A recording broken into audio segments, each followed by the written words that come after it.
You have one unheard message. First unheard message sent yesterday at 7:15 p.m. Hey, it's Rich. Listen, I just had a guy tell me that fake love is better than real love. Then someone else jumped in with phone sex is better than real sex. And somehow we're still talking about auto auctions. What the hell is happening?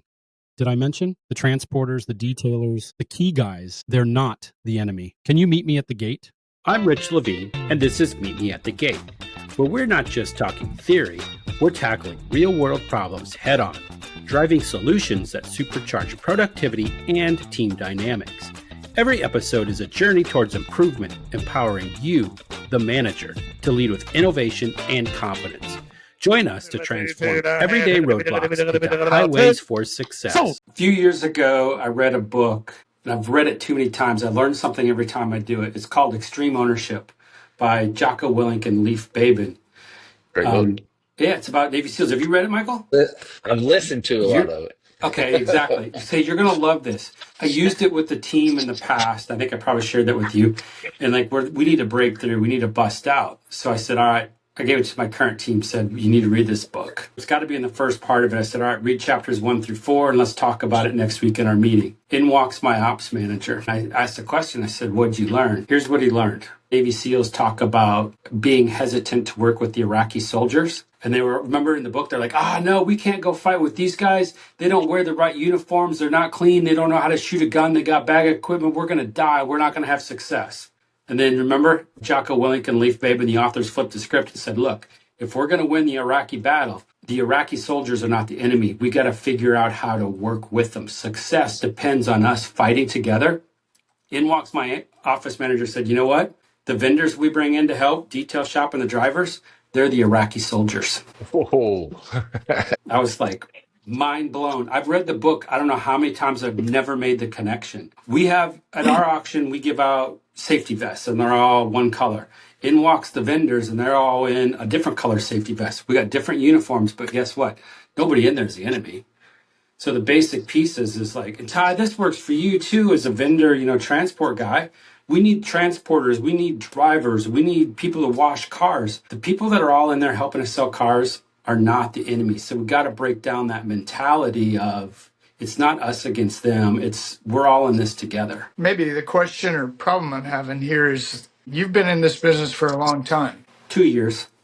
And I've been in this business for a long time. Michael's been in this business for a long time. So, and one of my big problems that I've always had, we're talking about auctions, is as a vendor in the transportation department, we're probably the low of the low. Probably the lowest below us would be either the car puller or the repo guy. And I understand we've given reason for people to maybe not like us that much. But the only thing that any transport guy wants when they come to an auction is to hurry up and get away from you, to get it out as fast as possible. So it's interesting to hear your take on this, like, oh, wow, we need to work with the vendors.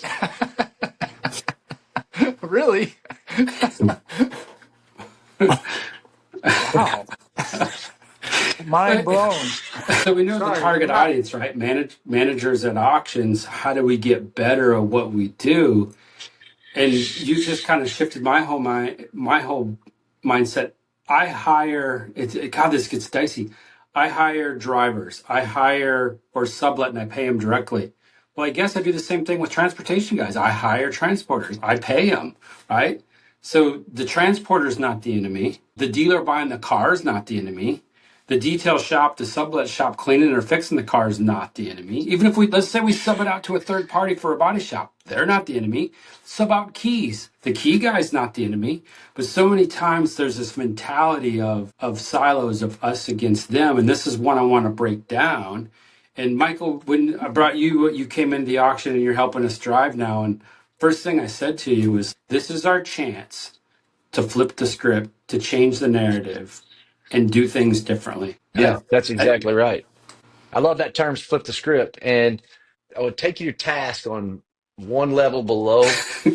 That's why I started grinning when you said, yeah, I've made a very great living for my family and other people because I was willing to do what other people don't want to do. That was I was told directly that we hate dealing with these temps. these temps. And I walked in and they gave us 6 people. And then as we built that up, we started taking over and we wound up taking all of the business, only company there. And it's because how we treated them. You can have everything in life you want if you'll just help enough other people get what they want. I was living that back then.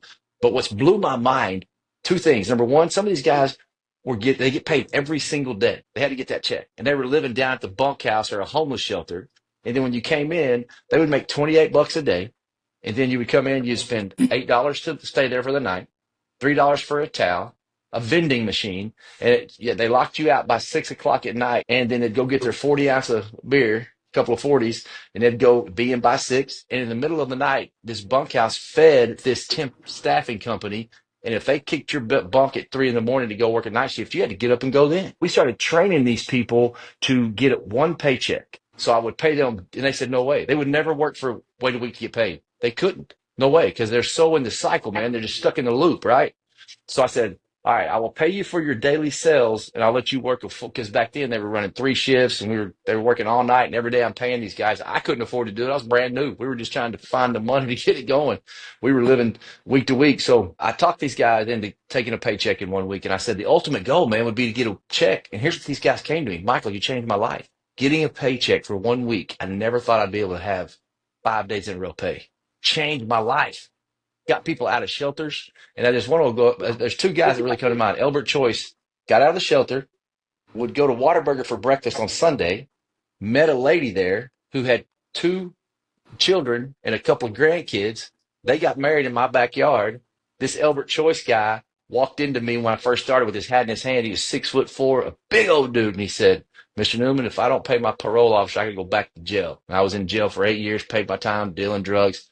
I loaned him $1,200, and then I got him a week's paycheck, changed his life forever. Stayed with me his whole career. Well, the goal was to do this, is to get your name on the shirt. Back then, if you worked at that big auction, the Big M, and you got a Big M on your shirt with your name on it. And so the goal was for my guys to get employed by Manheim, and then they got the shirt, they got the benefits and the checks and everything to come with it. But this is what was interesting, Rich's second thing, is that when Manheim people tended to treat my guys lesser than, it was always their fault, treating them like terrible, not letting them go into the public areas to the restroom, they had to go back to the 40 acres, just kept everybody segregated, kept them real separate.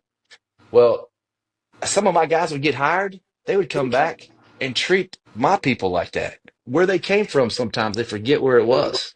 So it really blows my mind. And we were able to change that and flip the script is one of our big terms that we use a lot of times, is being able to look at things from a different way. But just being able to be willing to pick up the trash and do the things that other people didn't want to do made a huge difference in my personal life, for my family. And those people have worked really hard for us, been super loyal. And when we find out that kind of worker, when you can help them, they're going to do a little bit for them, which I've heard for Rich from you. So already from people down in Houston that are working with you, of how different it feels. David Montgomery, my director of operations, was a operations manager at Manheim, that same location. We took him about 20 years ago, and he's been working for us ever since. And he said, man, it just feels different where Rich is, because of the way he treats our people. A few years ago, a friend of mine named Michael Ray Newman said, my good friend Michael Newman told me flip the script. And then a friend of mine told me, hey, you need to flip the script. Now, you know what? I just go out and tell people, flip the script. You know, Rich, like I always say, that's what you can say. Like I always say. Yeah. Good stuff. Rich, it's been awesome to watch you grow, man. You're killing it up there. Let's go back for the great debate, because this was kind of fascinating. And I want to hear from Ty's perspective. Why do you think you're the lowest on the totem pole at an auction? So it's very intriguing, and we all know this without saying names. The bigger the auction, the less customer service you get. The smaller the auction, the more intimate, the more personal, the more relationship oriented that auction is. And I've never to this day figured out, well, what's the difference? Just because one has 50 employees and the other has 600, I don't understand why we're so different. I think you just said something that really got me thinking. I'm like, okay, wait a minute. A lot of problems in life stem from money. So I'm wondering, is there some kind of compensation package for GMs at auctions similar to a package of a GM at a dealership where, you get a bonus at the end of the year? I mean, I'm sure it's probably different everywhere, but is that kind of a standard, Rich, in the auction world? Yeah. As a GM, yeah. Mm-hmm. Yeah. So somebody's above the GM, and somebody's saying, "Here's your target. Here's your number. Hit it." And this is a big thing in trucking too. We talk about stuff like this all the time.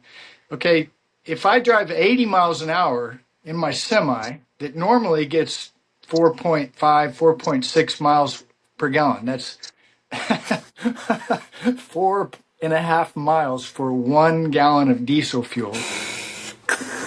I drove a truck like that in high school. Yeah. So then, yeah, they're sucking it down. So if you go 62, you might get 4.7, 4.8. But if you drive 80, you're going to be hitting about 3.8 miles per gallon. And do we really need to drive 80 miles an hour when we're loaded with 80,000 pounds? The answer is no. We don't need to do that. But where I'm going with this is we can move faster. It costs us more money, but guess who's happy? The customer, because the customer got what they told him. We told you would have your cars today at noon, and you got your cars today at noon. I look at auctions and I think, okay, that's an additional cost to intake and get vehicles in the auction and get vehicles out. To me, it would seem more of a cost for an auction. Correct me if I'm wrong anywhere along here, but it would seem like the auction would bear a larger expense to help get the cars out if you do it right. Is that fair? Run that by me again. Okay. If I said, Rich, look, I've been at your auction in the transport parking lot to pick up 9 cars. First, I got to walk all the way to the office, and I got to talk to Sally or Susie or whoever, and I got to show her my credentials. I got to show her a driver's license. I got to sign this. I got to give some blood samples. Whatever you got to do just to get the freaking gate pass, right? Which really chaps my hide because we're in today 2025. I don't know why we need paper, but I got to walk from there to the office. Then I got to walk back around through the gate. Hey, what are you doing? I'm Ty. I'm here to get cars. Okay. Good luck with that. I've never been to that auction, or maybe I have been to that auction, but I'm looking for 9 cars and I really don't, the clock's ticking. So in transportation, there are these things called logbooks, and they're real, and you have to follow them. And now they've got them where they're electronic. And now they start dinging, and bells and whistles go off, and it's in the cab, and you're like, oh. So there's this tense, like I can hear the second hand in my head with every step I take. And I'm in a hurry, and I really don't have time to figure out the car that was in lane 2 actually somehow ended up in lane 6. Oh, well, we got technology for that. It's called cognosis, or it's called night vision, or whoever came up with what.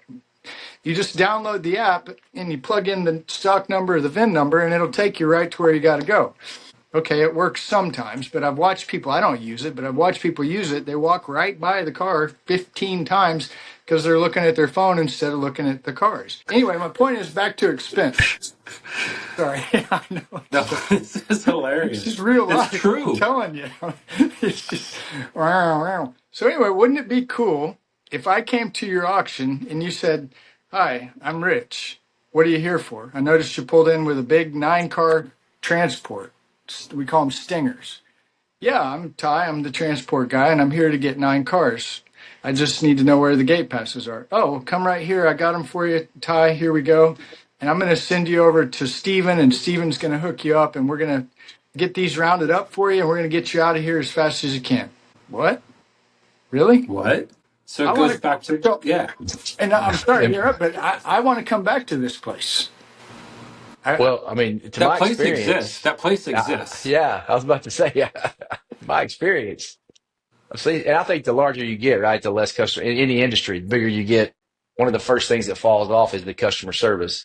And we train a lot of this external customer and internal customer. And where does the vendor fall into that in the middle? Rich, this is you, man. This is Rich all the way 101 right here. If you take care of your internal customers, the people that work for you, that culture will be it'll be transparent everywhere because of the way they act to each other, the way they interact with you on the phone, the way the guy in the lot interacts with you, the way the guy holds the door, the security guy that's even there as a 1099 contractor as well. How they all interact with you is how the leader treats those people, and that's the culture they build because the speed of the pack is determined by the speed of the leader. 100% fact. Then you have your external customer.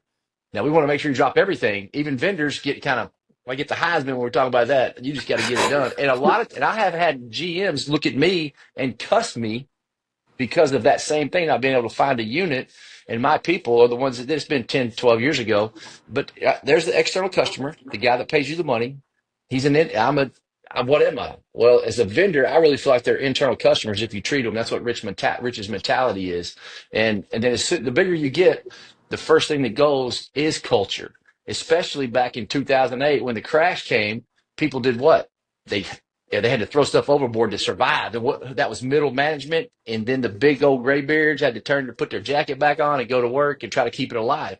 Customer service went out the door. Caring went out the door to your internal customer. We just wanted to try to stay alive. And then business started coming back. And what was missing was that internal mentor, middle management guy that mentored those young kids.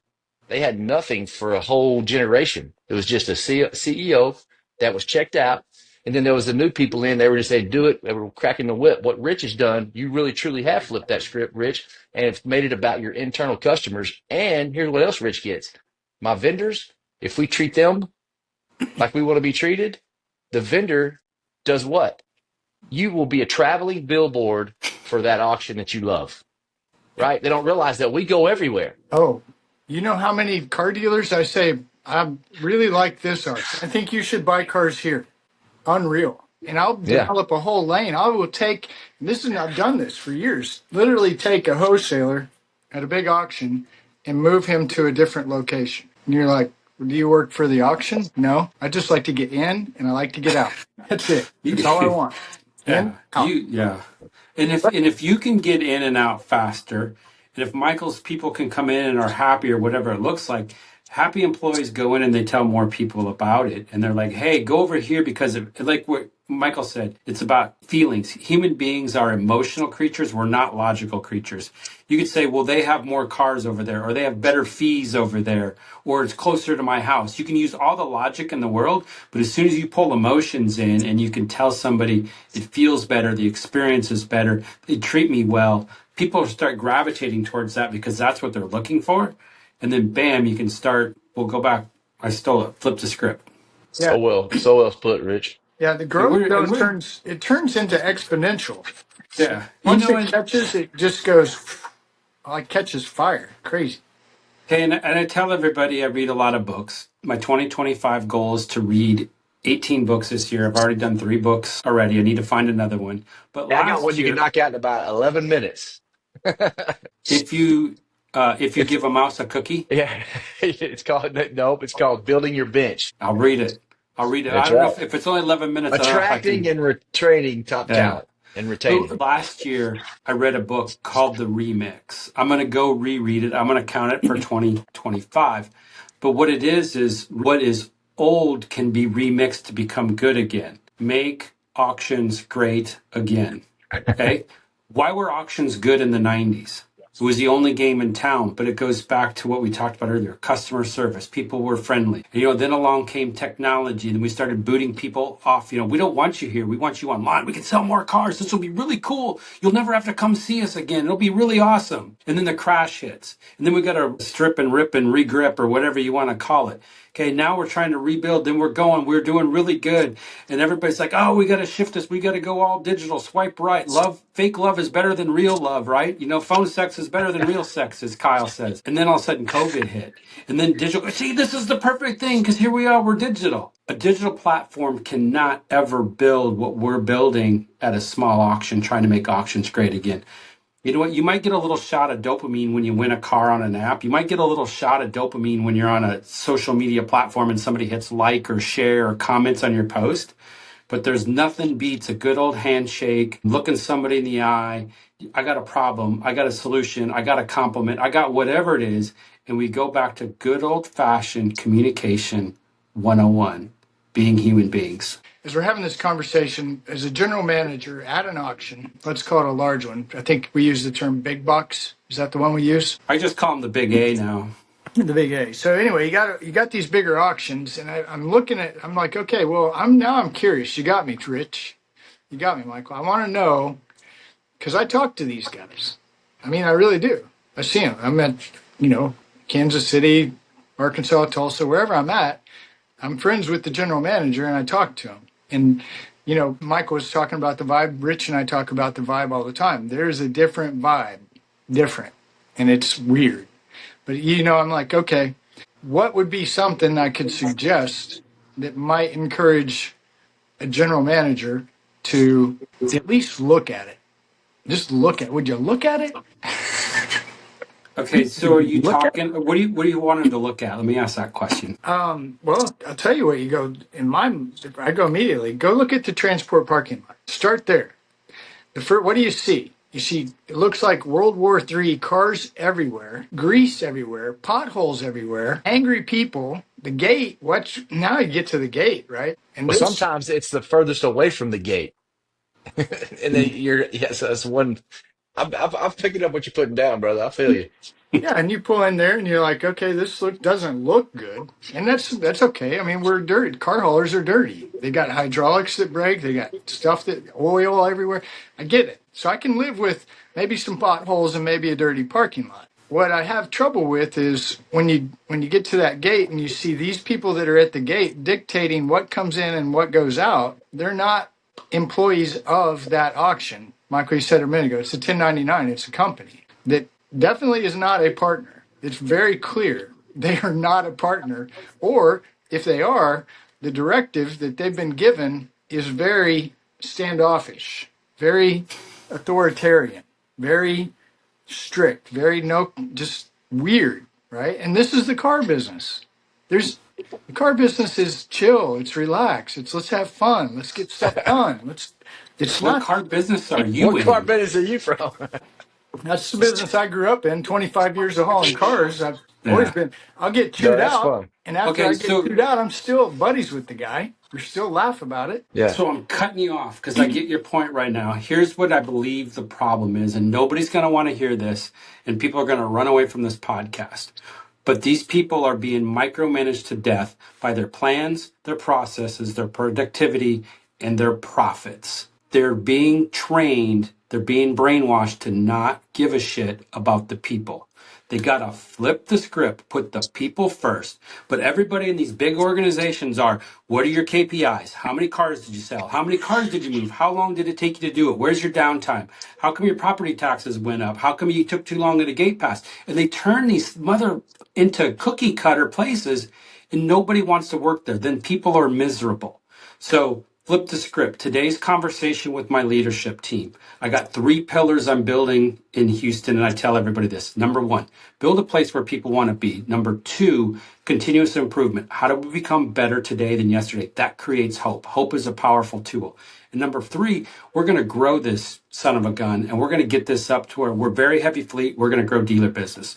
So they brought this question up. We're starting to get dealer traction. We're starting to get dealer cars. Sale was the other day. We got cars in late at night. Dealer says, hey, I want to come in. I need to drop off cars. It's right when we're closing the gate. And my team goes, what do we do? You said we closed the gate. I said, here's where you go back. Our test. What's rule number 1? Build a place where people want to be. Put yourself in the shoe of the dealer bringing the car. Does he want to hear the gate's closed? Okay, if you close the gate, does that help us get us closer to our goal of 50-50? Okay, now we've already shot 2 of them. Are you Nope. improving if you say no? And now we've completely, I said, when you make a decision, you need to ask yourself those 3 questions. Is this going to make this person want to return? Now, I told them, I said, we're going to have a checks and balance. If you're an employee and it's 4 hours after we've closed the gate and somebody wants to bring in a car, a dealer, now we've got to bring in a little logic and we want to make it a place where you Yeah. want to be. You have the ability to say, no, look, I left 4 hours ago. We're looking for you. We've been trying to get you. I Yeah. can't help you today, but how can I help you tomorrow? Because your internal customer to external customer could be that it goes tit for But tat, and same if I thing. keep and exactly if I keep my team there forever, way past the time, and they miss lunch with their family, they miss their daughter's recital, they miss their son's ball game. They don't want that. Nobody got time for that. So that's where we go down. We start with this litmus test on how do we make it better. There's 9 auctions in this city. I'll guarantee you there's not another auction in the town that looks at the things the way we do. There's just no way. They're checking their KPIs. Did the cars get checked in? What are the numbers? Am I hitting my EBITDA number? How much I'm making per car? What are my margins? And then you got some guy in an ivory tower in a fancy suit and a leather chair breathing down their throat because they didn't do something fast enough. I'm off my soapbox. And what they're measuring this stuff, if you can measure it, you can manage it, but they're doing it with less human touch and more the KPI thing. The human KPI is kind of what we focus on too, and that's what people get. That's what people the gap. That's where the big gap comes in. I think because Ty, I agree with you exactly. The head of the speed. I said it earlier. The speed of the pack is determined by the speed of the leader, and a lot of these leaders are sitting at their screen. They're looking at their phones and they're checking the KPIs in there.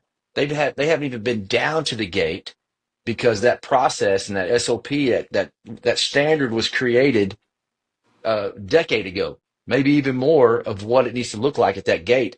And they don't even check what their procedures and processes need to look like. And you've seen, I did this the other day. We were in Tennessee, and I did this the other day with a big group of about 50 people. And I said something in the ear, and then they say something. You get around. Have you seen that? Well, this is what happens when you don't ask why and what, and you let culture get away from you because you get too big or the economy dips and you don't have people to manage enough people and check in on people. And I call it a human KPI, how that person's doing. Well, and what you used to do 5 years ago, and you said that, like the transporter, well, there's still potholes out there. Those GMs hadn't even been out there. I mean, we were at the second largest auction in the world, and we were implementing some technology there about 10 years ago, I guess it was. And we went over there and they were telling me, save me money by checking this app. Save me money. I want you to look at everything. I want you to look at the transporters come in. I want you to have the transporters go out. I want you to look at the gate passes, how we give the gate passes out, who gives the gate passes, how many people we have here, how many FTEs can we cut, we've got to be able to cut more temps. This is ridiculous. This is before Auction Track. So Auction Track was just built. So I found out that had nothing to do with the tech.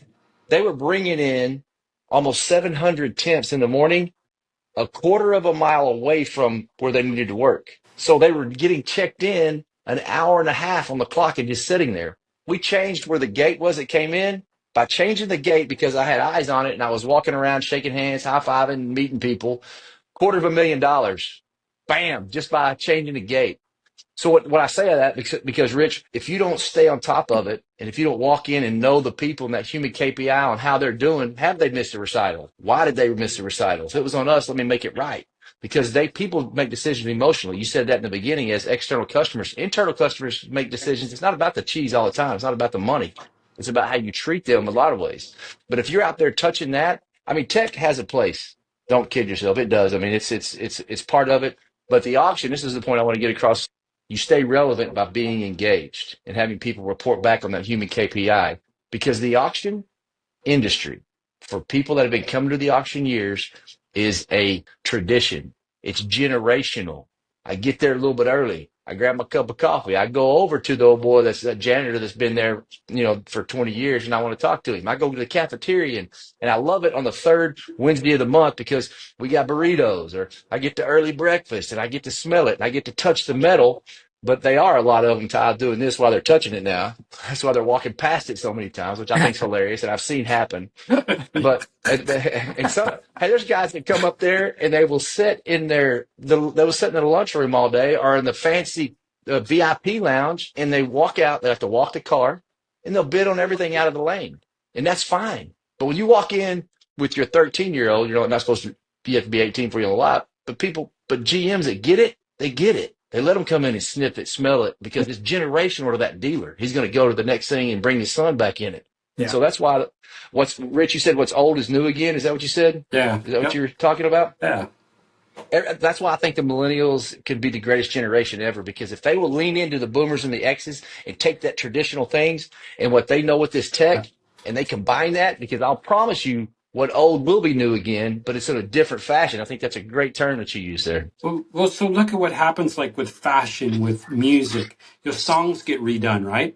So my kid, I remember my kid doing it one time. My daughter, who now is, she's in her early 30s. And I remember one day, and it was Aerosmith came on. He said, "Who's this band singing a Britney Spears song?" No, but it had been remixed, right? But she had already loved and fell in love with the Britney Spears version of it. And, the Elton John song just got remixed, a year or two ago, and that was a huge hit. The kids love it. They don't know who Elton John is. right? And then look at some of these movies. We have old movies being redone and respun, and it's the same thing. And we're all finally old enough now. We're like going, shit, we're old because we remember when the original came out, right? Look at, you know what? My favorite shoe just came back out as a remix. The Nike Air Jordan. I remember waiting and saving all my money for mowing lawns and scooping snow in the winter in Iowa so I could buy the first pair of Air Jordans. Guess what? Now they're back out. You see all these kids wearing them. These kids aren't old enough to ever see Michael Jordan live on TV, but we remix. So we can do that with auctions. We can remix. We can take what was old and make it new again. You don't have to remake the wheel, for crying out loud. Thank you for joining me on this episode of Meet Me at the Gate. I hope the conversation has helped to fuel your drive and equip you with insights to steer your team towards success. Remember, the road to success is always under construction. And until next time, keep your engines revving and your gas tanks full.